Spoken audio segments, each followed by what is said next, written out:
Inspector James Barkley was an American Badger and the director of Interpol, as well as a mentor to Inspector Carmelita Montoya Fox. His first official debut appearance was in The Adventures of Sly Cooper, issue number 1. That was a promotional tie-in comic taking place between the events of the first game, Sly Cooper and the Thievius Raccoonus, released in 2002, and Sly 2, Band of Thieves, released in 2004.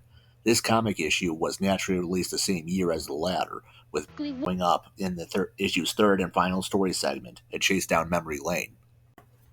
During a confrontation, both Carmelita and Sly banter while reminiscing over their first meeting, with both of them having slightly warped perceptions of what had transpired during an opera house heist over a famed jewel.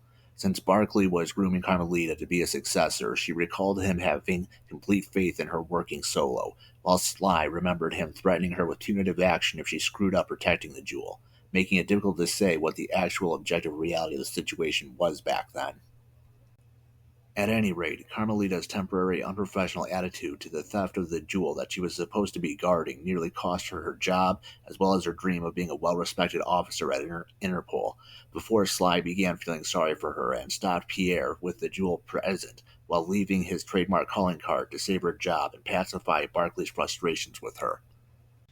Many years later, during the events of Sly 2, he is revealed to still be on the force in the ending animated cutscene for Anatomy of Disaster, where he arrives at the crash site of Arpeggio's blimp, and upon seeing that Carmelita has finally had the infamous Master Thief Sly Cooper in custody, he reinstated Carmelita's revoked position at Interpol, after she had been framed by Constable Nayla, a secret double agent in the organization from the Claw Gang that was actually Arpeggio's protege, who betrayed him as well for Clockwork's power before her final defeat as Clockla, and gave Carmelita a promotion out of pride in his protege for her great achievement.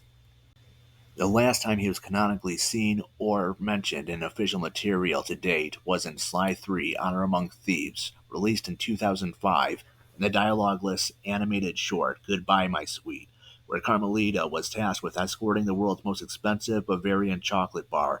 Chocolate! Chocolate!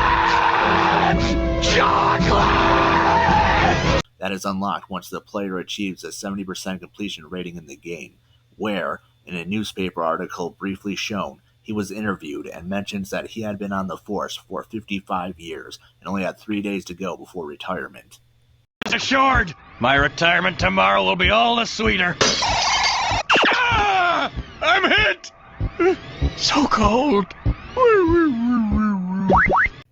Though whether or not he was actually able to retire is unknown due to Carmelita's failure to protect the Bavarian chocolate bar during the Cooper gang's successful heist of it, which subsequently led to the paparazzi badgering her. Hey, jerk, puns are lazy writing. Go! Despite his clearly explosive temper, he ironically enough has no actual spoken dialogue in any of the games, and due to said anger issues, it is possible this bad habit may have rubbed off on his protege, Carmelita, with her developing such a short fuse as well. Now you get down to that strip joint and you do it by the books, you got it? The mayor is in my ass, blah blah blah.